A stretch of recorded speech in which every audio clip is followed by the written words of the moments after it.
TL crew, and welcome back to my channel. You know, whenever you see that intro, you know we are cooking today. So today we are making homemade honey butter corn muffins. So first we want to start with 1 cup of flour, 1 cup of cornmeal. Then we will add 1 cup of sugar. You can lessen the sugar depending on your preference, or you can add more if you like yours a little bit more sweeter. Then you can choose to add whatever your milk preference is, but 1 cup of milk. I used almond milk for mine. You can use buttermilk or whole milk or whatever you prefer. Then you also want to add 1 stick of melted butter.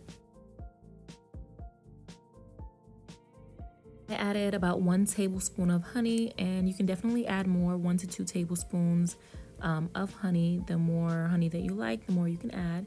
Give it a little bit of a mix, and then add 1 teaspoon of vanilla extract and mix it until all of the lumps and bumps are out of the mixture.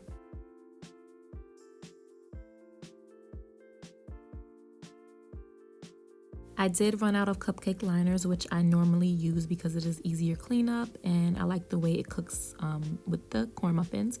But here I didn't have any, so I just buttered my pan with a little bit of Crisco. You can use regular butter or spray. And then I filled up the trays with the mixture. Now it is time to put these in the oven. I typically do lesser temperature for more time, so 300 degrees for 30 minutes. And then when they come out, while they are hot, you want to butter them so they can be nice and soft and buttery, and that butter can melt. And then I want you guys to enjoy. Thank you guys for watching this video. Don't forget to hit the like button, hit the subscribe button, and leave your girl a comment. And until the next video, see you guys.